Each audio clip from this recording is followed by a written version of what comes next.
Sob o calor impiedoso do norte de Israel, a terra seca e estilhaçada se estende sob um céu abrasador, onde a poeira encobre tudo e quase nada cresce. Árvores isoladas se curvam como se tentassem fugir da aridez extrema, enquanto manchas de água secas marcam o chão como cicatrizes de um passado mais fértil. Nesse cenário desolado, uma decisão ousada desafiou a lógica: soltar búfalos d'água em um ambiente onde a água era praticamente inexistente. Esses animais, cuja sobrevivência depende de poças fundas, juncos e ambientes alagadiços, não apenas consomem enormes quantidades de vegetação, cerca de 50 quilos por dia, mas também transformam a paisagem com sua presença. Cada um deles ultrapassa 1 tonelada e, ao se mover, afunda o solo com suas patas, quebrando a crosta endurecida e dando início a um lento processo de reidratação da terra. No início, não havia nada além de pedras secas e fendas profundas. Os búfalos, deslocados para aquele terreno hostil, pareciam estar condenados. Faltava-lhes tudo o que é essencial à sua existência. Ainda assim, dia após dia, insistiram em seu instinto de procurar água, revolver o solo e consumir a vegetação seca que encontravam. O que parecia loucura revelou-se um golpe de genialidade ecológica. Com o tempo, a ação desses gigantes começou a alterar o solo, permitindo que a umidade voltasse a se infiltrar. O terreno, antes morto, passou a reter a água da chuva. O ciclo da vida se reestabeleceu. Um lago antigo, desaparecido havia mais de 4 décadas, reapareceu no coração do vale, trazendo de volta aves migratórias, sapos, insetos e novas plantas. O ambiente antes estéril foi se recompondo pouco a pouco. O projeto, que inicialmente soava como um experimento sem futuro, virou um símbolo global de restauração ambiental. Mostrou que, mesmo nos locais mais inóspitos, a natureza tem o poder de se regenerar, desde que se respeite seu tempo e se aposte na harmonia entre seres vivos e ecossistemas. A ousadia de introduzir vida onde não havia nada transformou-se na prova concreta de que a esperança, aliada ao conhecimento, pode reflorestar até o impossível.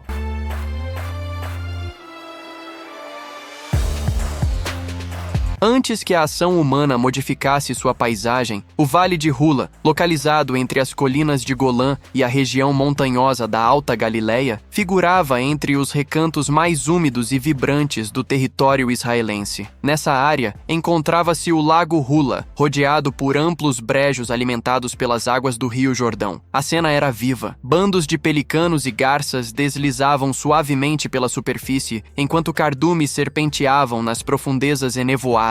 A natureza dominava o espaço em estado quase selvagem, com mínima interferência humana. O solo, permanentemente encharcado, representava um empecilho para qualquer tentativa de cultivo. Ao mesmo tempo em que abrigava enxames de mosquitos transmissores de malária, também se convertia em um santuário natural para aves migratórias que, em seus longos trajetos, vinham da Europa rumo ao continente africano. Durante essas passagens sazonais, o céu se transformava num verdadeiro balé de voos e cantos, num espetáculo tão caótico quanto encantador. Contudo, por volta da metade do século XX, o jovem Estado de Israel passou a enxergar essa vasta área alagadiça como um entrave para o progresso, improdutiva, insalubre e perigosa. Com isso, surgiu o plano ambicioso de drenar os pântanos e dar nova vocação àquelas terras, torná-las férteis para a plantação de trigo, milho e algodão. Além do impulso agrícola, o projeto tinha outro objetivo crucial: erradicar a malária, que à época causava grandes danos à saúde pública. Foi essa mentalidade pragmática e desenvolvimentista que impulsionou uma das mais impactantes transformações ambientais já registradas no país. A drenagem do Vale de Hula tornou-se símbolo de uma era em que o desejo de moldar a natureza para atender às necessidades humanas falava mais alto do que a preservação de ecossistemas únicos, um divisor de águas entre o paraíso natural que ali existia e o território domesticado que viria a surgir.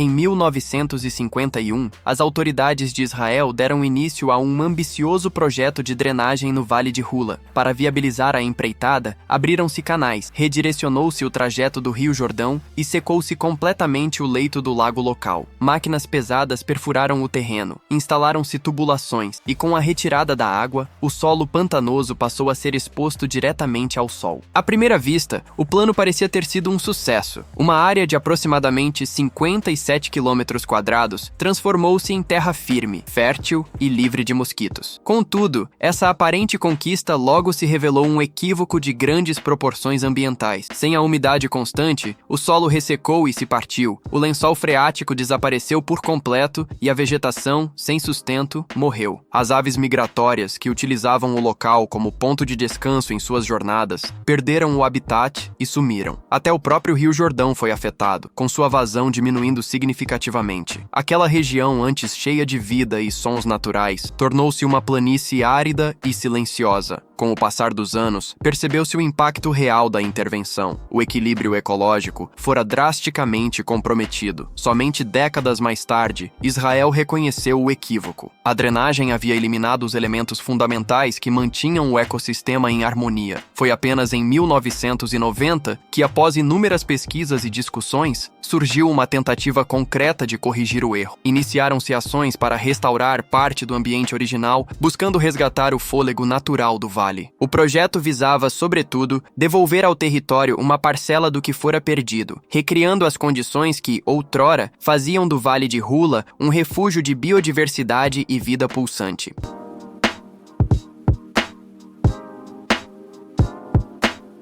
Na década de 1990, iniciaram-se os primeiros passos rumo à recuperação ambiental. Para isso, barragens foram construídas, diques se ergueram e diversos canais foram interrompidos, permitindo que a água, aos poucos, voltasse a ocupar trechos do Vale de Hula. No entanto, ficou claro que a intervenção humana, por si só, não bastava. Era imprescindível reconstituir o equilíbrio natural, reintroduzindo espécies capazes de habitar e se adaptar ao ambiente pantanoso. Durante expedições realizadas ao norte, na região do Vale Betaieda, os pesquisadores encontraram um pequeno grupo de búfalos selvagens, remanescentes esquecidos de um tempo distante. Com seus corpos robustos, cobertos de barro e perfeitamente ajustados ao solo encharcado, pareciam ter aguardado silenciosamente o momento de retomar seu papel ecológico original. A equipe responsável então capturou esses animais e os levou até o Vale de Hula, com a esperança de que, uma vez soltos, pudessem contribuir para a regeneração daquele ecossistema degradado. O desafio era imenso. Como animais tão volumosos e com tamanha dependência da água poderiam auxiliar na recuperação de um ambiente que havia sido alterado drasticamente pelas mãos humanas? A resposta não seria imediata. Era preciso paciência para compreender os ritmos da natureza, que opera de forma diferente da engenharia humana, muitas vezes criando soluções que o raciocínio técnico jamais conseguiria antecipar. Com o passar dos anos, os efeitos dessa decisão começaram a surgir. As décadas seguintes revelariam que a introdução desses búfalos ao ecossistema pantanoso não apenas auxiliou na recomposição da flora e fauna locais, mas também se tornou um símbolo de como a própria natureza possui mecanismos de cura, contanto que lhe seja dada a chance de agir. A experiência provou que a convivência entre ação humana e sabedoria natural pode gerar resultados surpreendentes, contanto que se respeite o tempo e os ciclos que a Terra conhece há milênios.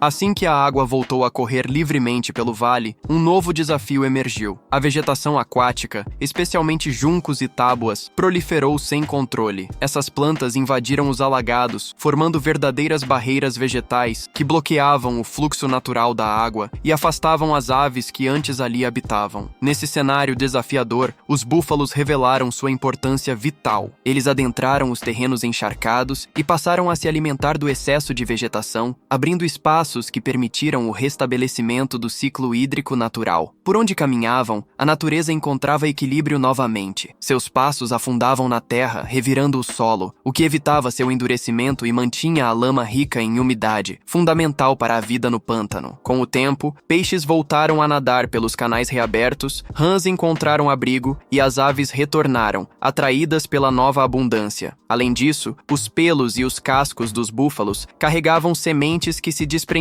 durante os deslocamentos, levando vida a locais antes áridos e sem vegetação. Até mesmo seus dejetos tinham um papel essencial, funcionando como adubo natural e favorecendo o nascimento de novas plantas. Rapidamente, o que antes parecia um desequilíbrio irreversível transformou-se em um ambiente regenerado. O que era confusão e excesso se tornou um exemplo de harmonia restaurada. Esses animais, muitas vezes vistos apenas por sua força ou utilidade econômica, passaram a ser reconhecidos reconhecidos como verdadeiros restauradores da natureza. Os búfalos, com sua presença silenciosa e ação contínua, tornaram-se peças-chave na recuperação ecológica de um vale que, por pouco, não desapareceu da memória coletiva. De maneira impressionante, converteram-se em guardiões da vida, protagonistas de um renascimento ambiental que a humanidade já havia considerado impossível.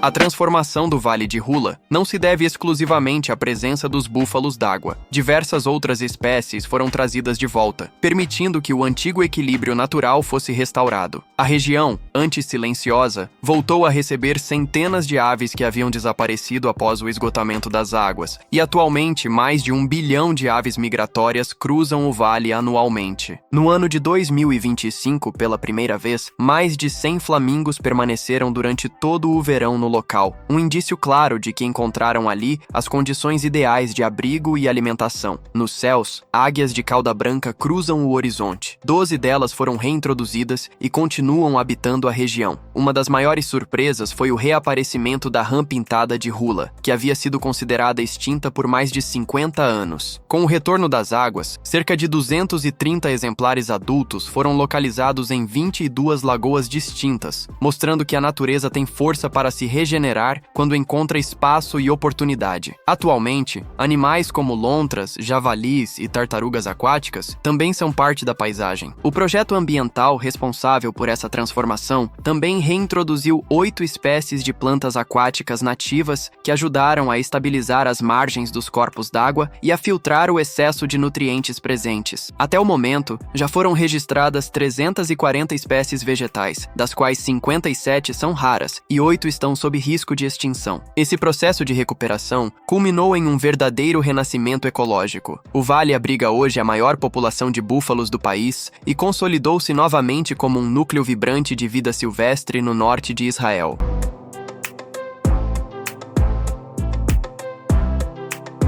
Os alagados do Vale de Hula são formados por turfa, uma substância orgânica que atua como uma verdadeira esponja natural. Esse material armazena água, retém carbono e se desenvolve lentamente com o acúmulo de raízes e musgos. No entanto, quando seca, torna-se altamente inflamável. Uma simples centelha é capaz de provocar incêndios subterrâneos que se alastram por semanas, liberando fumaça venenosa e danificando o solo de forma irreversível. Esse cenário desolador tornou-se realidade após os trabalhos de drenagem realizados durante a década de 1950. O terreno rebaixou, começou a rachar e passou a queimar sob a superfície de maneira quase imperceptível, exalando um odor sufocante de cinzas e decomposição. Durante os verões, a poeira dominava o ambiente. No inverno, as chuvas provocavam alagamentos sobre o solo afundado. Por volta de meados da década de 1980, os sinais de degradação eram inegáveis. Para frear a devastação, o governo de Israel optou por inundar novamente a área, originando o Lago Agamon e construindo um elaborado sistema de canais com controle hídrico. A volta da água ao ecossistema removeu o oxigênio do solo, interrompendo o processo de decomposição e estabilizando a turfa, essencial para a recuperação dos pântanos. Nesse processo, os búfalos tiveram um papel fundamental, revolvendo a lama com suas passadas e mantendo o solo constantemente úmido. Esses animais ajudaram a impedir que o terreno secasse, além de evitar o surgimento de focos de fogo escondidos sob a superfície. Cada marca deixada por suas patas reforça o frágil equilíbrio do ecossistema, protegendo o ambiente contra sua própria destruição. Essa surpreendente dinâmica entre força animal e regeneração natural revela que, por vezes, o poder bruto e instintivo da natureza é o que há de mais eficaz na preservação dos ambientes ameaçados. O Vale de Hula, uma paisagem antes condenada, hoje sobrevive graças à água e ao passo firme de seus guardiões de 4 patas.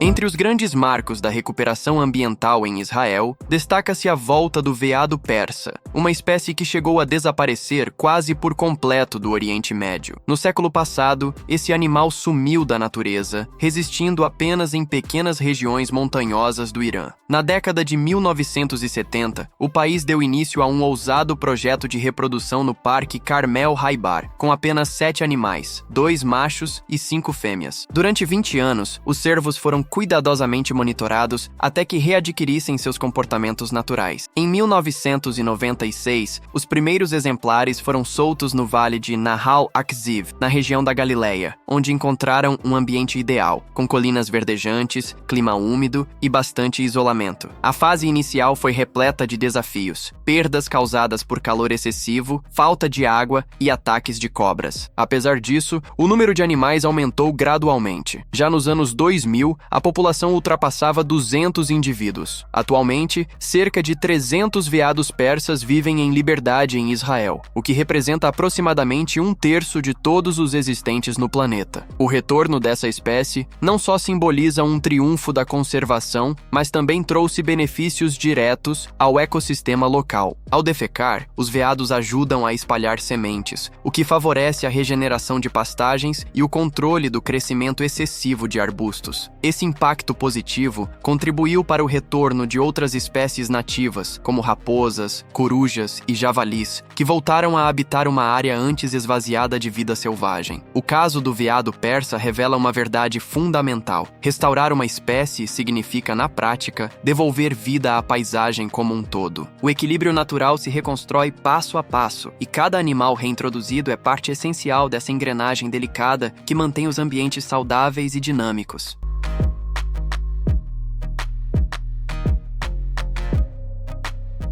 Outro emblema notável da recuperação ambiental em Israel é o imponente abutre grifo eurasiático, uma das maiores aves do planeta, cuja envergadura ultrapassa 2,5 metros.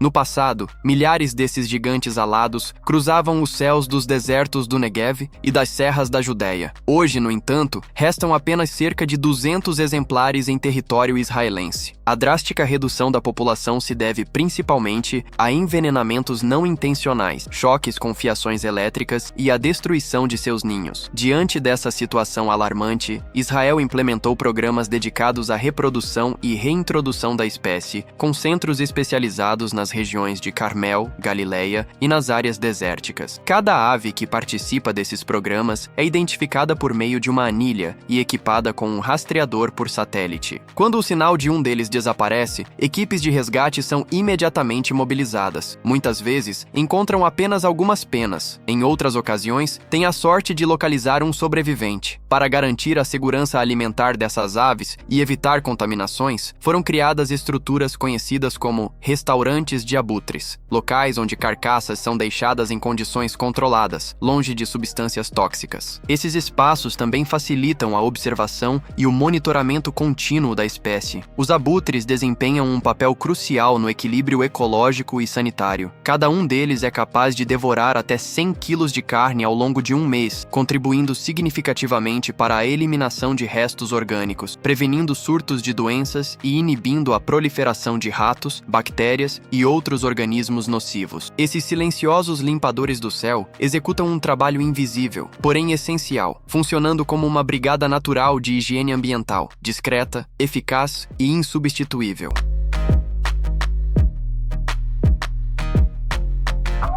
O bisão europeu, considerado o maior mamífero terrestre da Europa, esteve à beira do desaparecimento total durante o século XX. Vítima da caça intensa por causa da carne, do couro e dos chifres, ele foi declarado extinto em estado selvagem no ano de 1927, sobrevivendo apenas 54 exemplares em cativeiro. Apesar disso, esses animais desempenham um papel vital na manutenção dos ecossistemas, funcionando como verdadeiros restauradores naturais, onde vivem, derrubam árvores caídas, abrem espaços entre a vegetação densa e mantêm o solo fértil e arejado, favorecendo o surgimento de novas espécies vegetais e diminuindo significativamente o risco de incêndios em áreas florestais. A recuperação da espécie teve início na Polônia e na Alemanha, estendendo-se posteriormente para Belarus, Romênia, Holanda e diversas nações da região do Báltico. Os atuais projetos de reintrodução são desenvolvidos de forma colaborativa e em larga escala, sob a a coordenação da Associação Europeia de Zoológicos em parceria com a iniciativa Rewilding Europe. O foco desses programas é reintegrar os bisões em ambientes naturais, permitindo que retomem seu papel ecológico de forma espontânea e autossuficiente. Atualmente, manadas já foram estabelecidas de forma natural nos Montes Cárpatos e nas vastas florestas do norte do continente, locais onde esses animais voltaram a ocupar territórios historicamente seus. O retorno dessas populações não representa apenas uma vitória da conservação, mas também um símbolo poderoso da capacidade humana de restaurar o equilíbrio ecológico após décadas de destruição ambiental. O ressurgimento do bisão europeu é um marco no esforço coletivo pela regeneração dos ecossistemas e prova de que a reconexão com a natureza é possível, desde que haja compromisso e ação coordenada. Esses gigantes de passos lentos e impacto profundo estão abrindo trilhas para que florestas, plantas e animais reconquistem seu espaço, tornando-se protagonistas de uma nova fase de convivência harmônica entre o ser humano e o meio ambiente.